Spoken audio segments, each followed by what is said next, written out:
Иргэдсэнгийн шинэ гэрлээс нийтийн ашиг сонирхлыг хөндсөн хувь хүний орлогын албан татврын тухай хуулийн 6-гийн 3 заасан орлогод ноогддог албан татврын хэмжээг 1% болгож бууруулах асуудлаар хуулийн төсөл санаачлах нийтийн өргөдөл ирүүлсэнийг улсын их хурлын нийтийн өргөдөл гомдлын системд 2025 оны 3 дугаар сарын 20-ны өдөр нийтэлсэн. Энэ өргөдөл 2025 оны 4 дугаар сарын 1-ний өдөр Монгол улсын 18 наснд хүрсэн 100,187 иргэний санал авсан тул нийтийн өргөдөлд дурдсан асуудлыг хэлэлцүүлж шийдвэрлүүлэхээр байнгын орооны эрхлэх асуудлын хүрээний дагуу төсвийн байнгын ороонд хуваарлж байна. Төсвийн байнгын ороо иргэдийн гаргасан өргөдөлд дурдсан асуудлыг хууль заасны дагуу хэлэлцэн шийдвэрлэх зүйтэй. Энэ гурилтай манай Монголын гурилын үйлдвэрлэлийг хийж байгаа гурилыг харьцуулах юм бол чанарын хувьд манайх бол хамаагүй л байгаа. Нэлээд аж ахуйн хэмжээд бас газар тариалангаар болж шүү дээ. Өчнөө сая төгрөгийн үнэтэй баахан техникүүд авсан байдаг, банкны баахан өртөө байдаг. Хурааж авсан номерд хэвэндээ савнда хадгалагдж байна. Удаага тариххээр намар борлогдохгүй. Гурилын 3 үйлдвэр үйл ажиллагаа зогсоогоод байна. Бас 3-4 үйлдвэр үйл ажиллагаа явуулах хүндрэлтэй зогсоох болсноо мэдэгдээд байна. Одоо бид нар юугаа тарихгүй одоо тарихаа мэдэхгүй одоо ингэ байж шүү дээ. Одоо энэ хаврын тариалахаас өмнө энийг чигийг бол одоо төр засаг гаргаж өгөх ёстой. Хөдөө аж ахуйн сайд өнөөр улсын хурлын дарга хамаар өсөлтөнд гурилын албан татврыг тэглэх шийдвэрийг хүчингүй болгох хуулийн төслийг өргөн барьсан. Дотоод зах зээлийг хамгаалаад дэмжих ёстой байхгүй юу? Нийтлэл одоо дэмжихгүй болон эсрэг юм хорлсон шийдвэр байгаа. Өнөөдөр магадгүй улс төрийн шийдэл гаргасан баг. Бараг 400 бүтээмжийн менежер, хяналтын менежер, төрөмчт 123 компани томилогдож байна гэж 5-6 сая төгрөгийн цалинтай хүмүүс. Тэгвэл энэ авилгатай тэмцэх асуудлынхаа үндсийг улс төрийн намууд, улс төрчид бид өөрсдөө эхлээд манлайлаад явъя л та. Энэ 400 ажилтныхаа 200-г нь ядаад авилгатай тэмцэх газар оронтойтой цалинтай нөхцөлд тийм төсвөн байгаа юм бол. Тэгэх юм бол харин тэр нэг төрөмчт компани дээр нэг хүн хяналт тавих гэж, нэг хүн бүтээмж дэвшлүүлэх гэж очихоос чинь илүү их үр дүн авилгын индекс бууруулсан асуудлууд чинь харин гарч ирэх байхаа гэж ингэж бодож байгаа. Одоо экспортод Евразийн эдийн засгийн орнуудтай хийж байгаа худалдаа болвол нэг орчим хувийг л эзэлж идэг. Гайлын тарифыг одоо тэглэснээр манай экспортод ямар одоо нөлөө үзүүлэх юм бэ гэдэг талаас нь яг ямар бараандаар ямар одоо өөрчлөлт гарах уу гэдгийг бол бид нар ерөнхийдөө судалж утсан байгаа. За тэгэхээр хамгийн их өсөлттэй бараа нь яалтчгүй Монгол улсаас адууны мах байлээ. Энэ Евразийн эдийн засгийн холбоо руу. Гэхдээ адууны мах бол 1.7 орчим сая төгрөгөөр л нэмэгдэх ийм төр зураг харагдаж байгаа. 1 сая болоод арчсан намын их хурлын гишүүд, засгийн газрын гишүүд энэ Баттулга Хэмбэ гэдгийг одоо нэг таньчаад байна. Утгагүй чи ардам нөр чин танигдана. Мөн ч олон муу юм хийсэндээ Баттулга чи. Сайд нар огцруулах асуудал ярихлаар чи хурал дээр нэг орж ирдэг. Татвар чөлөөлөх болохоор нэг орж ирдэг. Засгийн газар дээр мөнгө нэх болохоор чи нэг орж ирдэг. Бусад үед нь чи засгийн газрын уралдаа суудаг Баянгуулдаа хэвтчихэдэг чинь үнэн шүү дээ. Энэ засгийн газар Баттулганд тарьсан олон балгийн үр дагаврыг энэ ард түмтэйгээ хамт өөрнө. Дандаа муу юм хийж сааталд нь балиар заваа юм хийжээд. Сайд ирлээ маргааш нь шууд нэг газрын эмнэлгийн даргыг шууд карманаас томно. Фитнесийн хажууд нь байдаг танилт юм уу аль эсвэл курс айлынхын танд ариус 10 жил төгсөн нэг нь авчраа томч. Нөгөөт нь нэрэл доор нэрэл бужигнуулаа хийчих. Тэр мэрийн цааш юм жоох байхгүй шүү дээ манад. Ихтэй ахлах зэрэг авч тэргүүлэх зэрэг ав. Дараа нь профессор юм уу юу ав. Дараа нь тасгийн ахлах юм чи ав. Дараа нь тас гэршүүлж тэгээд эмчилгээ ирсэн орс тэгээд эмгийн дарга боллоо. Тэгээ юу ч хийгээгүй юу ч төгсөөгүй байж ич над чиг амтан бацаан байж ич тэгээд шууд эмгийн дарга болоод нөгөөт нь очоод бужигнуулаад амьдрал байхгүй, асуудал байхгүй, хүмүүс юм ойлгохгүй. Цаг хугацаанд л болох хэрэгтэй байхгүй юу? Уулан доогоорох нүх, тэгээ гүүр засгийн газрын ордон хар хорин хотын хичнээн тэрбумаар тэзүү хийх, хөшгийн хүн дээр аваачиж баахан мөнгөөр дид үтц мүтц хийх эднээсээ болчмоор байна. Одоо ийм мөнгө дөрөх алга. Тэр мөнгө дөргийг олж ирэх гэж ажиллаж байгаа уурхай энэ хүнд үйлдвэр нүүрснийхээ салбарыг 2 дахин хамт үнээр аваачиж их юм гэж хэлээр гаргах бол энэ чиглэл бол буруу гэж бодож байна. Тийм болохоор олж байгаа мөнгөндөө эдийн засгийн боломж тааруулаад 2 дугаар зэргийн тэр төслүүдэд зогсоож төсвөө татдаг зүг гэж бодож байна. 14 мегага ирэмблээ гэж байгаа. Тэг ирэмблэхийн зүйтэй байна гэж мэдэж байгаа. Тэрнээс бүгдийн зэрэг хэрэгжиж чадахгүй шүү дээ. Тийм учраас төсвийн зардлаа хэмнээ төсвийн тодтгол дээр дахиж эргэж харахгүй бол бид нар нүүрсний үнээр л амьдраад байна. тэрэн дээр л одоо дүгэлт ял гэж байгаа. Урсгал зардал маш богино хугацаанд их хэмжээгээр маш хэмжээгээр энийг одоо та ямар бодолтой одоо тэгээд захиргааны долооны өссөн тогтмол зардлууд нэмэгдэж байгаа, урсгал зардлууд тэр төрөг нэмэгдэж байгаа. Иргэжил төсвийн зардал дахиад нэмэгдэх нь ойлгомжтой болчиход байгаа байхгүй. Тэгэхээр хөрөнгийн зардлууд, бус зардлуудыг хэмнээ, энэ томилтын зардлын дээр багасгая. Олсон орлого бүгдийг нийтж амьдардаг болио л гэж. Улаанбаатараас нэгэн цаг яваад очдог. Тэр орд 250 сая доллараар 4 гадаадын иргэн зарагцаа. Хонконгийн сайт төр байна. Офшороор дамжуулаад. Энийг хилцэх юм уу? Эсвэл ялгаж аваад хилцээр их юм уу? Тэгвэл 39 стратегийн орд төр адилхан хилцээр хий. Тийм учраас би бүх ард түмнээ сонгогдсон Монгол төрийн тэргүүн байсан хүн үгээрээ биш үйлдэлээрээ энэ ажлыг бас хийж харуулаасаа гэж би бодож байна. Итгэж найдаж ард түмэн харж байгаа. Ийм Монгол дээр байгаа 138 мянган төгрөг.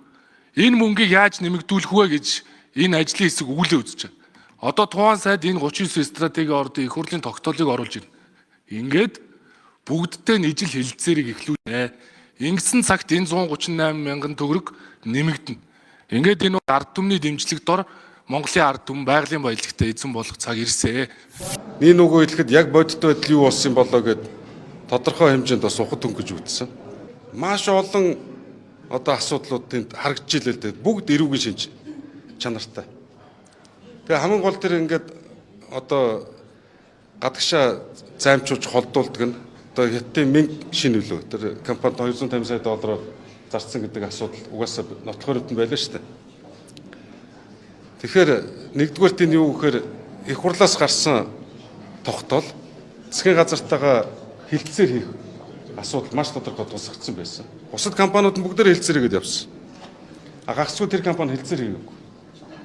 Тэгээ мэдээлэлд ойрхон байдлаа өөртөө давуу байдал бий болгосон гэж бас мөн одоо эрүүгийн хууль заасан гэмт хэргийн шинж чанар бас харагдж л байлаа тийм. Төвөрг нуурын ордыг эзэмшигч Төвөрг нуур Energy компанийг 2007 онд 1,300,000 Америк доллараар худалдаж авлаа.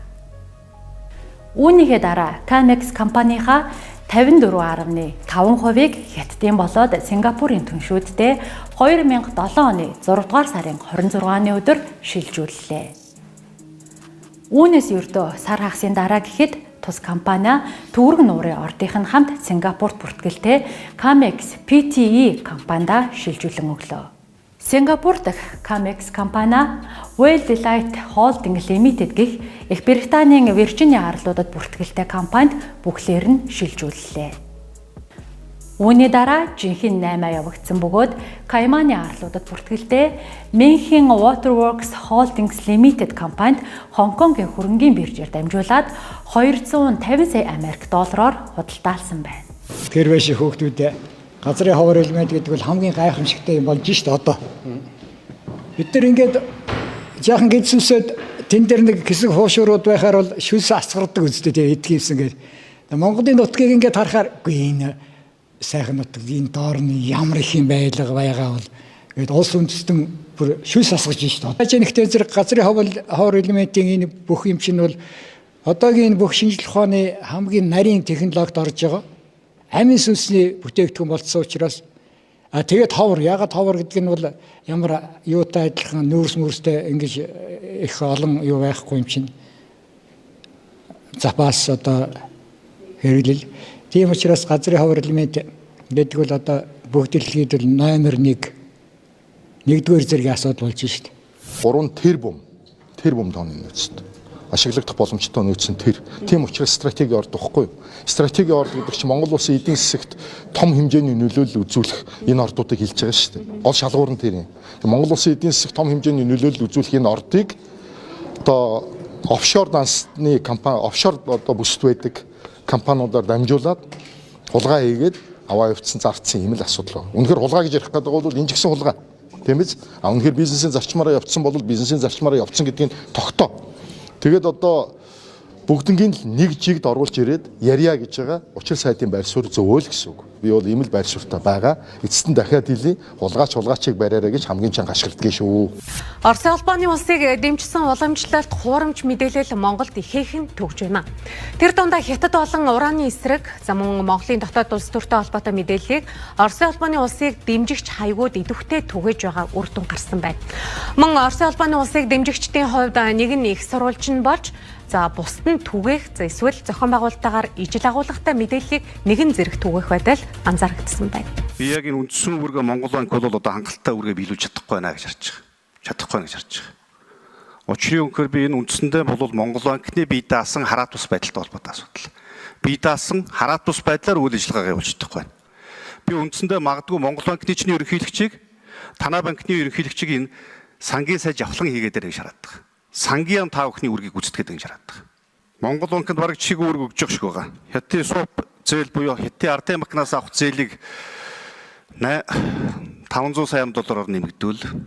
За дээрээс нь алтаа барьцаалаад 300 саяын урьдчилгаа зээл авах гэдэг асуудлыг тавьж байна. Бараг 1 тэрбум долларын асуудлыг ярьж байна.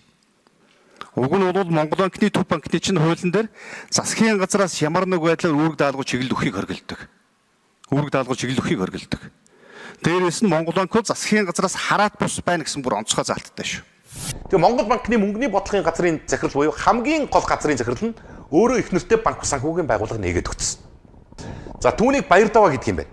Монгол банкны мөнгөний бодлогыг өнгөрсөн 10 жил атгаж байсан Баярдаваа Монгол банкны ерөнхийлөгч асан Бацхүгийн хүргэн гэж.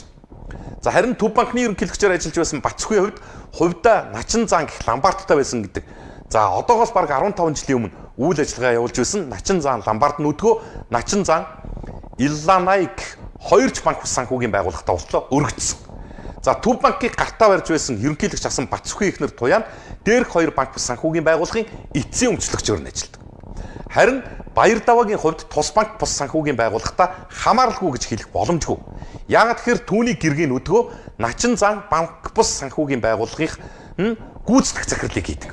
Цалин орлогоос бараг 50-аас дээш хувь нь бол тэр чигээрээ татвар шимтгэл цугтгал явчаад байна шүү дээ. Таны мөнгөний талыг авчаад би энийг чи хуваарлж гэдэг шүү дээ. Тий.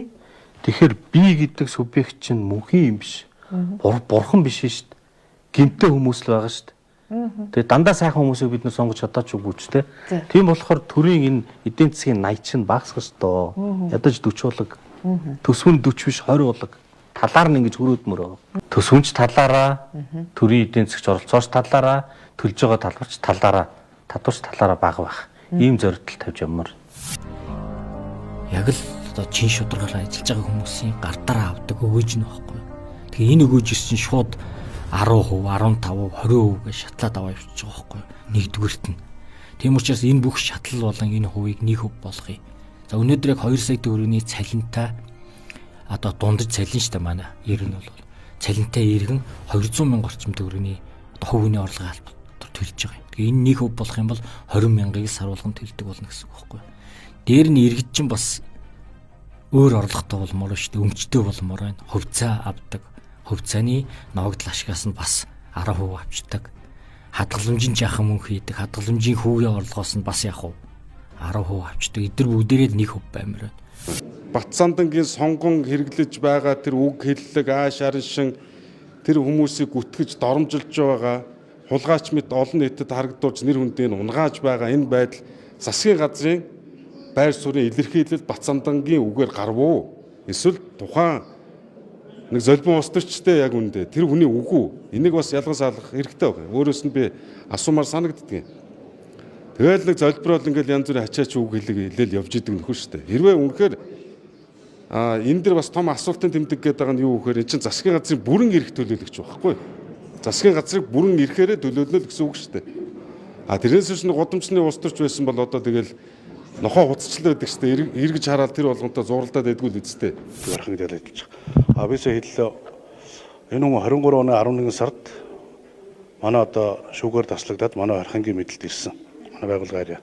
За тэгээд 24 оны 9 сарын 29-ний өдөр төрөөр амралтын газар аж ахуй хэсэгт. Ягаад гэвэл тэр нөгөө 9 сар гараад хөдөлгөөний үйлрэлтэлдэг учраас галчаар тэнд дөрөв оргидл харуулгуулт ажилтнуудыг үр гүйцэтгэдэг. Тэр нөгөө амралт биш манай одоо ахмад өндөр наснуудаа одоо совилох албаагчтайгаа амраах тийм чиглэл үйл ажиллагаатай аж ахуйн тооцоод үйлдвэрийн газар гэж явдаг. Манай байгууллага харьяа. Тэнд галчаар явж байгаа. Тэгээ прокурорын байгуулагчдын тухайд ер нь бол тэр нь өөрөө хуулиар хоригдсон юм байхгүй. Ер нь аль ч хоригдлыг гаргаж болно. Тэр нь өөрөө хувирлах асуудал нь бол одоо манай байгууллагын тэргуун дээр гайхалсан хорих ядлуулах албаны зөвлөл гэж үүдэг. Тэр зөвлөөр хэлцээд хувирлтыг хийдэг. Манай сайд нар бити юм эмзэг дэлбэ шиг байл та. За ингээл зарим нэг чухал асуудлууд ярих гэхээр ерөөсөө сайд нар нь байхгүй болохоор үнэ хэрэгцээ юм. Өнөөдөр өдөржингөө суулаа. Манай 22 засгийн газрын сайд нараас хамгийн олондоо 12 за тэгэл ер нь бол нэг 7 сайд л сууж байна. За нэг 7 сайд бол үнэхээр тууштай сайн сууж байна. Тэгээ засгийн газрын сайд нар томилогдохдоо улсын хурлын гишүүдийг 28 цаг хуралдуулж хагаад шөнжин өдөржин хуралдаж байгаа дууг нь одоо томилогдчихсэн. Тэгээ ажлаа таалагнах болохоор бол за ерөнхий сайдыг суул нэг арай гайгүй эрттэй бусд үед бол ерөөсөө нэг одоо нэг 7 хүн л сууж байна. Дадрын тосны үйлдвэр ярьж байна одоо. Дорногов аймгийн Алтан ширээ. Тэр 2.2 тэрбум долларын одоо төсөл. Одоо сая 700 сая доллар нь гараа явчлаа. Одоо бид өртчлээ өр төлөөд энэхээс өр авлаа. Хүүтэй төлнө шүү дээ. Монголчууд хүүтэй төлнө дараа. Тэр үйлдвэр баригдахгүй. Тэр үйлдвэр жүжиг. Тэр үйлдвэрийн тэзүүгийг одоо би үзээд одоо би өнөө маргаашгүй үндэсний аюулгүй байдлын зөвлөлрөөр бичиг явуулна. Энэ тэзүү гэдэг нь нууцлаад байгаа нь үзүүлэхээсээ ичж байгаа гэсэн үг. Тэгээ би нууцын зэрэгтэй учраас санхүүгийн хэд дахин нэмсэн юм шүү. Ловер ямар ч нефт урсахгүй. Би энийг ярихгүй бол би нүгэл хийж байгаа гэсэн үг. Монголын парламент, Монголын засгийн газар, Монголын ерөнхийлөгч бүгдөө тархин утсан юм шиг ингээд ийм том төслүүдээр Монголын ард түмэн дээр мөнгө угаалт явуулж яхад би хажуугаар нь дугаа байх юм бол нүгэл. Манай Монгол улс өнгөрсөн жил авилгын төсөөлийн индексээр 100 ононоос 30 оноо авсан.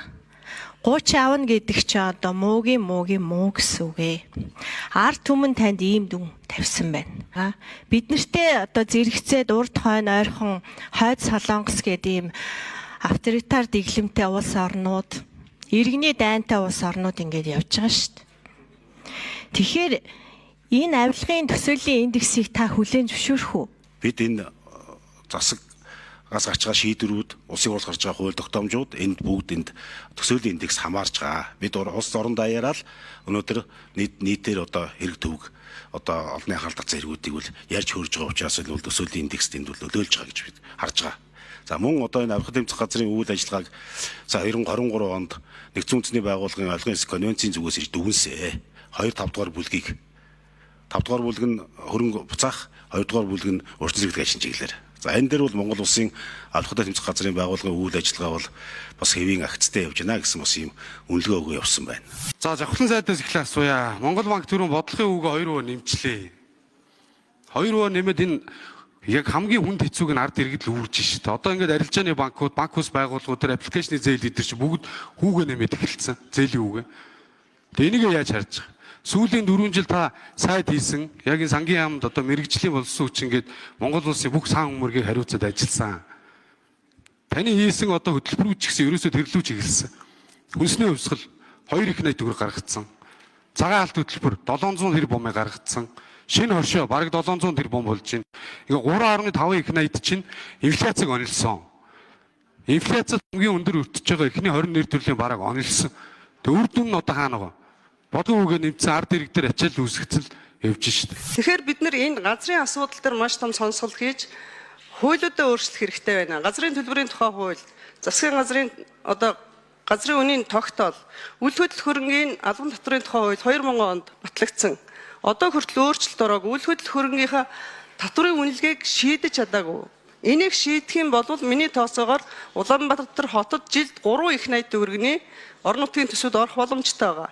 Энэ зөвхөн Улаанбаатарын асуудал биш. Дархан Эрдэнэт бүх 21 аймгийн төв дээр. Тэгэхээр энэ асуудал дээр анхаарал хандуулж өгөөч их хурлын гишүүд. Тулгайгаа халахлахын тулд өөрсдийнхөө сугны өснүүдийг энэ тэнд дэвшүүлж их хурлын гишүүн нийслэлийн хурлын төлөөлөгч болгох ийм өөрийнхөө хулгайг хамгаалах хойч үе бэлддэг ийм уламжлалтай. Одоо энэ удаагийн нийслэлийн иргэдийн хуралд төрсөн эгчийнхээ, төрсөн дүүгийнхээ өөрийнхөө компани захирлуудыг, өөрийнхөө туслах жолооч нарыг, өөрийнхөө хэвлэлийн одоо хар бараан юм хийдэг хүмүүсийг бүгдийг дэвшүүлж илээ. Авилгатай тэмцэх газар илрүүлээ шийтгээд идэг. Тэгсэн чинь нөгөө 7.5 тэрбум төгрөг СЭФ-ндээ хураалгаад баригдсан Баттал гэж нөхөр өнөөдөр шүүгэн шийдвэр гүйцэтгэх ерөнхий газрын харьяа богд уулын амралтын газар ялаа эдэлж байгаа юм бэл. Богд ууланд амралтын газар шүү дээ. Тэгээ энэ одоо засгийн газар яагаад байгаа юм? Энийг тэр амралтын газар амрааж байгаа сайд байна гэсэн үг. Мөнгө мэддэг сайд байх гэж байна. Өөрийг нь илчтэйгүн төлөө богд болон тэр үнийг амрааж байна гэсэн үг. Тийм учраас эзнийг нь олж шийтгэхээрээ цаашдаа эзэн их тодорхой харагдаад явцсан байлээ шүү. Энэ одоо утасны төлбөрөө төлж чадаагүй тэр сарынх нь 1 сар байхад л одоо ийм юунд орчих юм уу те. Энийг одоо уян хатан нэг жоохон 2-3 сар заавал утасны төлбөрийг одоо энэтэй холбож би зүгээр жишээ ярьж. Утасны төлбөрөө төлж чадахгүй байгаа хүнийг заавал энэ рүү оруулт юм уу банк. Тэр ийм харгас байж болох юм уу ер нь? Тухайн байгууллага өмчийн хэлбэр үл хамааран 50-аас дээш ажилтнтай бол 2% нь тэтгэвртэй одоо гарсан ахмадыг заавал ажилуулах хууль гарсан байгаа шүү. 50-аас дээш ажилтнтай байгууллага бүр өмчийн хэлбэр үл хамааран одоо ахмадыг ажилуулах үүргийг хүлээж байгаа. За ингээд тэтгэврээ нийгмийн даатгалын сангаас тэтгэврээ одоо тогтоолгосон тэтгэвэр авч байгаа иргэнийг ажилуулж байгаа болвол тэтгэврийн даатгалын шимтгэлийг төлөхгүй байж болно. Ажилтан 7.5%, ажил олгогч 7.5% шимтгэлийг төлөхгүй буюу одоо ачаалал өндөр байгаа гэж ярьж байгаа энэ цаг үед бас нэг туршлагатай, мэдлэгтэй, тогтвор суурьшилтай, мэрэгжлийн энэ хүмүүсийг ажилуулах гарц гаргалгаа аж ахуйн нэгж байгууллагуудад байна шүү гэдэг. Уранд хордож өгөхгүй гэдэг нь бол ойлгомжтой заяа. Харин Улаанбаатарын энэ хойноогоо гэр хооллын бааш шээс нь усаж орж ирээд бид нэр гидсний халдварт өвчнөр өгөх магадлал харин туйлын өндөр байгаа шүү. 4 сая төгрөгийн цалинтай айлаж чадхад 20% нь баг нийгэм даатгал, эрдэнэ даатгал гэдэг ингээд 800 мянган цаасыг улсад өгч байгаа байхгүй. Тэгээд тэтгэвэр хэдэн төгрөгийн тэтгэвэр гарах юм бэ? Тэгээ утгагүй шүү дээ. Ингээд насаараа сар болгон сая төгрөг өгчөөд би тэтгэвэр гараад юм авч чадахгүй байх магадaltaй. Тэгээ нийт надлал сан чи өөрөө дампуурсан сан. Энийг зөвхөн хуулиар баталгаажсан дээр мэж би боддог юм үнэндээ.